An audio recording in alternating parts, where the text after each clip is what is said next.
An earthquake in the Uttarakhand, Uttaranchal area. There's some details coming through. Earthquake measured 5.3 on the Richter scale in Uttaranchal and 5.8 magnitude as per the National Seismological Bureau in the Rudraprayag area of Uttarakhand, and that's why the national capital has also felt the tremors. We are given to understand that for about 15 seconds the tremors lasted across the national capital. Arvind Kejriwal has also tweeted saying earthquake in Delhi NCR. I pray for everyone's safety. Navika, so clearly somewhere in Uttarakhand, Uttaranchal, the reports coming in is the epicenter of this earthquake that is measuring 5.3 in Uttaranchal and 5.8 on the Richter scale in Rudraprayag of Uttarakhand. Flash flooding is causing chaos in the north tonight, and there's more trouble on the way. Sherry Lee Biggs has the details, and Sherry, residents are being told to brace for damaging winds and more torrential rains. Yes, Sammy, word is to expect wind gusts of up to 100 kilometres per hour and more of that heavy rain. Now, it's all expected to hit the Kimberley coast and the Pilbara tomorrow, where communities are already battling to cope with flooding. Destructive winds and a relentless downpour. Pilbara roads have turned into dangerously fast-flowing rivers. Suburban streets becoming floodways. Tomorrow, gale-force winds and heavy rain more than 100 millimetres are expected to lash the Kimberley coast and Pilbara. But the tropical low isn't expected to turn into a cyclone. It's tracked over out into this area and then moved down parallel to the coast. Will continue to track this direction. Strong currents have cut off remote communities. Motorists are stranded. Authorities frustrated their warnings are being ignored. Columbaroo in our far north receiving close to 60 mils of rain today alone, while El Cuestro has had its wettest month on record. And it looks like there's more to come as well, because there's potentially even another one moving into the area next week. Meanwhile, a powerful storm has hit Sydney. A month's worth of rainfall flooded streets in just 3 hours. Parts of the city have been brought to a standstill, damaging cars and homes. Fox News alert on a day when a huge weather system is moving through the south and all the way up to the east coast. There are reports of at least one tornado touching down in the East New Orleans area. There are reports of casualties as well, and in fact there are photos of twin twisters. Video from the New Orleans East Hospital that appears to be a tornado. Oh my gosh, that doesn't appear. That is a tornado. There it is. This is the tornado that moved over New Orleans East. Exactly. You expect to see this in the Central Plains. You don't expect to see this moving through our city. So there it is. There is the tornado that is moving to the east-northeast. It's in New Orleans East. Damage reported at Michoud. We've had reports of injuries today, and it's crazy. Look at the lightning associated with this. There's that tornado. This is in Madisonville. You can see first the funnel, and then you can see the dam. Oh my gosh, you can see that damage with debris flying in the air, and that's why we're on the air. We want to keep you safe. This is, our duty. This is our calling. And, we hate to see this happen. We just hate to see this happen. It hit my house. It hit that woman, that door right there, that woman over there. And that woman right there got messed up over there, my room. And it got a little damage. My knee got in the eye. And the hurricane, you can see the whole neck, they got hit on the whole city. Yeah. And it hit real bad. Just another witness who just has seen a lot today and has seen it, as he put it, seen it come through in a very bad way. And this damage, she says her dog was home alone. You can see the walls of her home have been ripped off. There's a heavy amount of damage here on Redwood Street.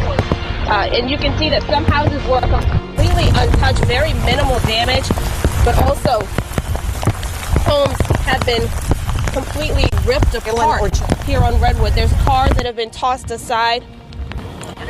I do have a gentleman over here who was actually trying to tape up his vehicle. I'm waiting to hear from my producers right now if we need to get back to safety, but it is starting to rain again. You came home to see your house. What's the extent of the damage for you? Mine's pretty much intact for the most part, you know. And looking around this neighborhood, you've seen some of your neighbors' houses. What do you think of this damage? Devastating. I think Katrina was bad. This is worse. You know, I've never seen nothing like this. Not something you would expect in New Orleans. No. Now I saw you taping up the windows of your car. Are you worried for more damage to come? Well, mostly rain. The car is pretty much intact. That's my car. It's totaled. You can see his car here, Dolly. It's the windows were blown out. He said it's totaled. I mean, there's it was sitting debris. Right, it was parked right here, and the tornado blew it out in the street and just totaled it. And that's the kind of the case for a lot of these cars in this neighborhood. You can see the windows of this van as well have been blown out. Windows of homes have been blown out. Neighbors I've talked to said they heard that freight train sound that we know. And then I heard, me and my dog was inside, and I heard it sound like a freight train, and I heard a window break. I dived in the tub. We're just getting in this video of some of the damage there in the New Orleans area. You can see power lines that have been snapped. Some folks on Twitter posted pictures of what appears to be more than one funnel cloud touching down at the same time.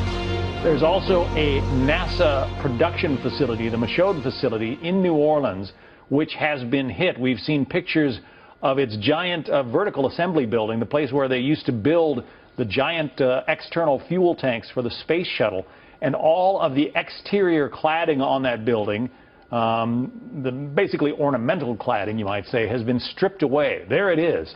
That tall building in the center of the screen there is supposed to be white, but all of the cladding has been pulled away. The building obviously still standing, and NASA does a great job of making sure that its buildings can withstand the elements.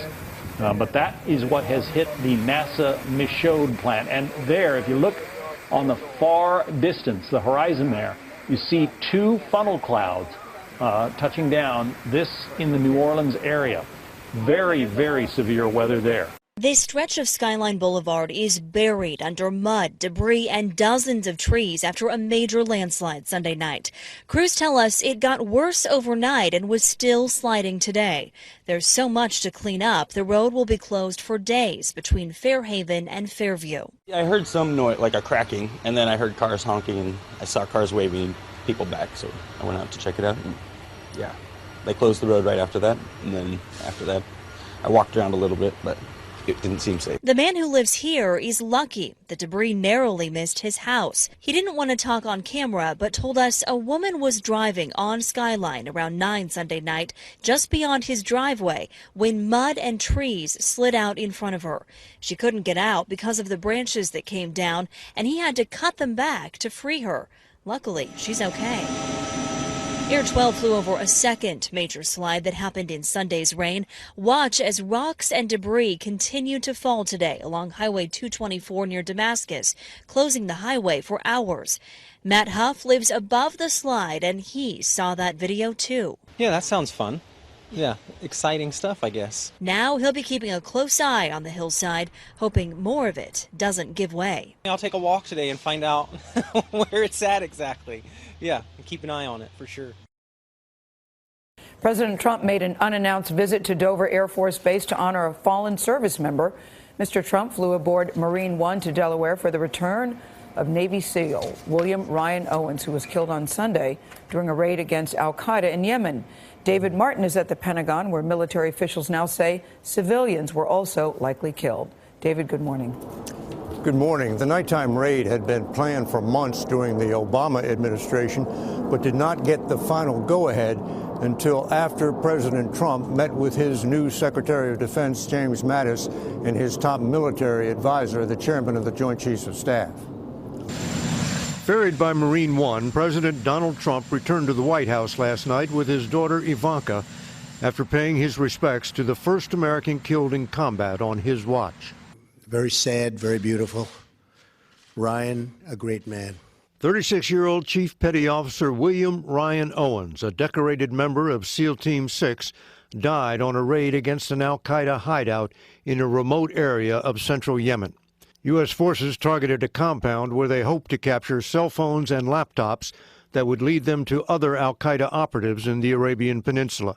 But it turned into a tougher-than-expected firefight when the Pentagon says armed militants, including a number of women, took defensive positions and shot at the commandos, pinning them down. The SEALs called in an airstrike on the house they were taking fire from.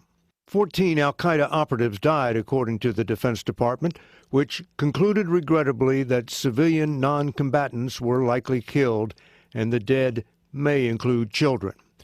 U.S. Central Command called this case especially tragic. What he did for this nation and what we got out of that mission, I truly believe, and I know the President believes, is going to save American lives.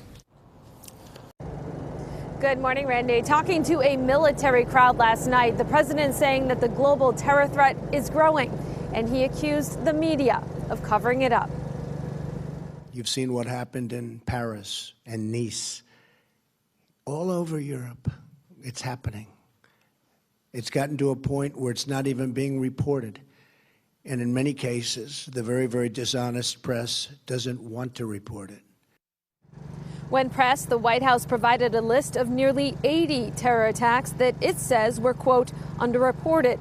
On that list, the June 2015 shooting of Osama Rahim in Roslindale, which News Center 5 and 5 Investigates covered extensively when it happened. Rahim shot and killed after threatening police with a knife. This was in the parking lot of a CVS. Now, investigators were watching Rahim, saying he was planning a large-scale attack on police. The protest came after allegations that a police officer used a baton to sodomize a young man last week. One officer has been charged with aggravated rape and 3 others with aggravated assault. A march in support of the alleged victim began peacefully but turned violent, with a youth gang setting a police car with officers inside on fire. Police said no one was injured.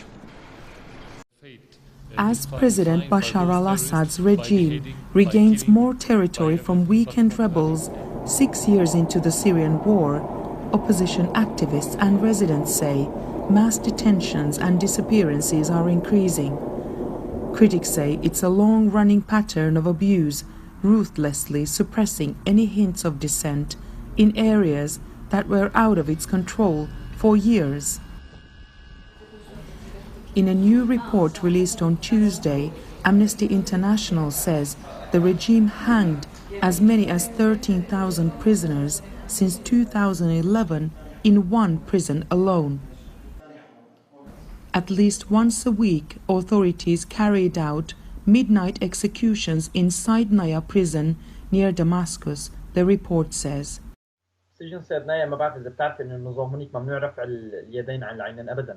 فما دام في موجود سجان بالجناح فالإدام بهي الوضعية.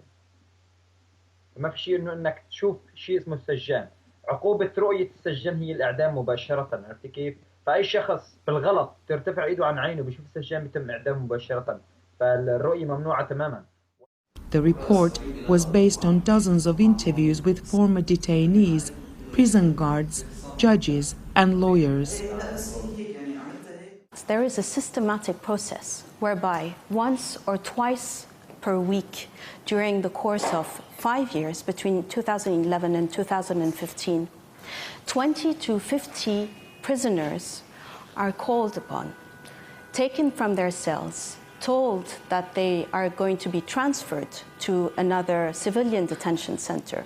But instead of that, they are transported to another building on the grounds of Saidnaya prison, huddled into an underground room, and then they are hanged. And they are only told that they will be, that they are sentenced to death a few minutes before the noose is actually tied around their neck.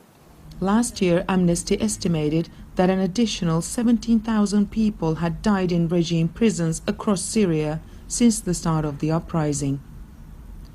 The Syrian government has long denied allegations of the disappearance of thousands of people and did not immediately comment on the Amnesty report. Speaking at a press briefing, Dmitry Sabin from Russia's Defense and Security Committee added Moscow would not force its will upon Syria regarding this matter. And in the meeting on Monday with Hadia Khalaf Abbas, the Speaker of the People's Council of Syria, the Russian delegation reaffirmed its support for Syria's territorial integrity and confirmed Russia's commitment in the continued fight against terrorism. And he also said Moscow would deliver humanitarian aid to the Syrian people.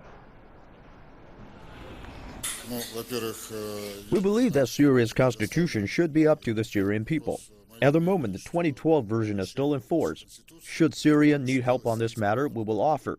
But we will not force our will upon the Syrian people. A Fox News alert and a big story here. New satellite images obtained exclusively by Fox News show Iran has been preparing a new missile for launch. Now that missile has been removed from the launch pad, raising new questions about Iran's intent and also the timing here. Our national security correspondent Jennifer Griffin is live with this exclusive reporting at the Pentagon. Jennifer? Hi, Jenna. Well, there's been a flurry of activity on an Iranian launch pad that U.S. officials have been watching closely since Iran launched a ballistic missile from there over a week ago. That missile test took place on January 29th, prompting an emergency meeting of the UN Security Council, and a day later the White House issued a strongly worded statement putting Iran on notice. Days later, U.S. officials watched as Iran quickly cleaned up the site and prepared another missile on the same launch pad at a site located 140 miles east of Tehran. Now, in a surprising about-face, we're learning this morning that that new missile has been removed from the launch pad. It's not clear why. This new satellite imagery from February 3rd, obtained exclusively by Fox News from ImageSat International and verified by U.S. officials, show Iran placed a Safir missile used to put a satellite into space. The Pentagon is concerned because this missile uses the same components as those needed for an intercontinental ballistic missile. Today, Iran's supreme leader issued a new warning to the White House, suggesting a response to President Trump this Friday, February 10th, the anniversary of Iran's revolution. It's not clear why, Jenna, Iran moved that missile from the launch pad. It could be a technical problem, or perhaps Iran is reacting to the new sanctions put on them by Washington. Jenna? A fascinating report. More on this in a moment. Jennifer, thank you very much.